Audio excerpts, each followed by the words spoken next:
जय श्री नरसिंह भगवान। साथियों, आज दर्शन करते हैं भगवान नरसिंह बद्री के मंदिर के। यह जोशीमठ में हरिद्वार बद्रीनाथ राजमार्ग पर उत्तराखंड में हिमालय की बर्फ से ढकी पर्वतमालाओं से घिरा एक प्रसिद्ध तीर्थ स्थल है। जोशीमठ बद्रीनाथ धाम का द्वार है। यह सप्तबद्री में से एक है। यह भगवान विष्णु के चौथे अवतार भगवान नरसिंह का मंदिर है। भगवान विष्णु ने धर्म की रक्षा के लिए 10 मुख्य अवतार लिए।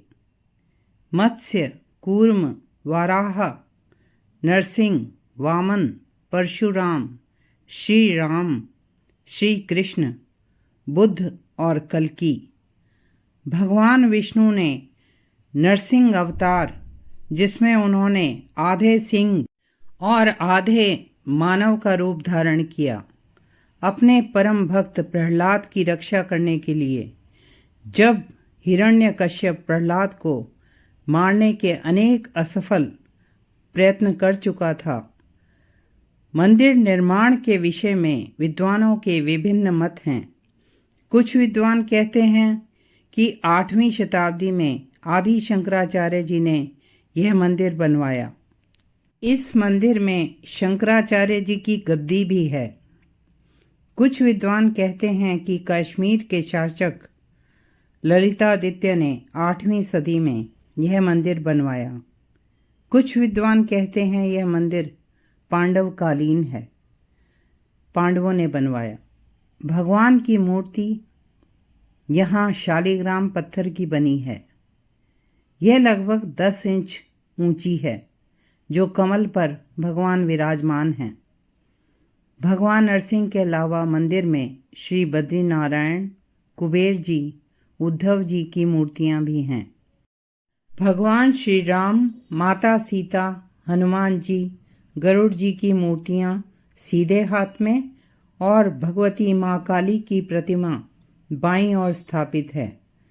सर्दी के 6 महीने भगवान श्री बद्री विशाल की मूर्ति यहाँ जोशीमठ में लाई जाती है और यहीं उनकी पूजा होती है। मंदिर की मूर्ति के विषय में कहा जाता है कि जब मूर्ति की दाईं भुजा गिर जाएगी तो कलयुग का अंत होगा और बद्रीनाथ जी के रास्ते प्राकृतिक रूप से बंद हो जाएंगे।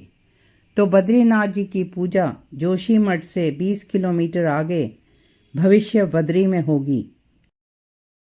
पहले यह मंदिर उत्तराखंड में दूधाधारी नरसिंह के नाम से प्रसिद्ध था। यहाँ भगवान का रूप शांत है। भगवान की पूजा में दूध, फूल, फल और तुलसी भेंट किए जाते हैं। भक्तों को तन, मन, धन सभी की पवित्रता रखना आवश्यक है। पहाड़ों में नरसिंह भगवान की पूजा में रोट का भोग लगाया जाता है। आटा, घी, गुड़ से एक मोटी रोटी का प्रसाद बनाया जाता है। उसी का भोग लगाकर भक्तों में बांटा जाता है। मंदिर के मुख्य त्योहार हैं होली, जब भगवान ने प्रहलाद को अग्निकुंड की अग्नि से बचाया था। हिरण्यकश्यप की बहन होलिका ने प्रहलाद को मारने की योजना बनाई थी।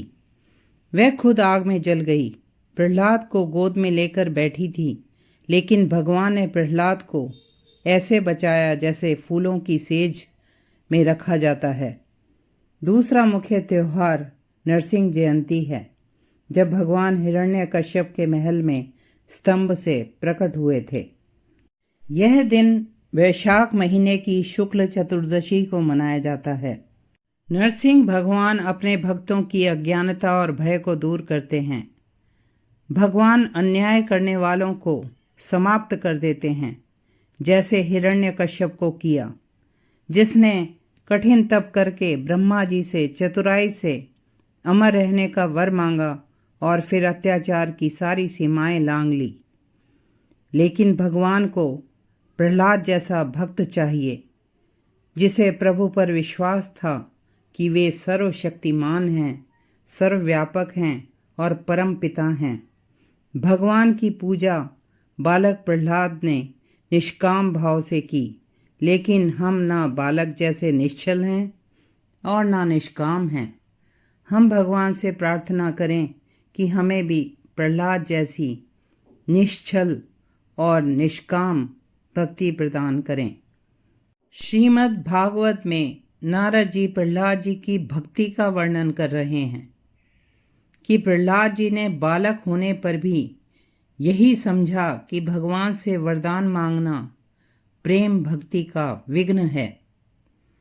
भगवान से प्रहलाद जी कहते हैं, मेरे वरदान शिरोमणि स्वामी, यदि आप मुझे मुंह मांगा वर देना ही चाहते हैं तो यह वर दीजिए कि मेरे हृदय में कभी किसी कामना का बीज ही अंकुरित न हो। हृदय में किसी कामना के उदय होते ही इंद्रियां, मन, प्राण, देह, धर्म, धैर्य, बुद्धि, लज्जा, श्री, तेज, स्मृति और सत्य, ये सब के सब नष्ट हो जाते हैं। कमल नयन, जिस समय मनुष्य अपने मन में रहने वाली कामनाओं का परित्याग कर देता है, उसी समय वह भगवत स्वरूप प्राप्त कर लेता है। इन पंक्तियों पर हम गहन विचार करें तो हमें ही आनंद मिलेगा। साथियों, ऐसे दिव्य स्थानों के दिव्य दर्शन और दिव्य जानकारी पाने के लिए please like, share and subscribe this channel. जय श्री नरसिंह भगवान।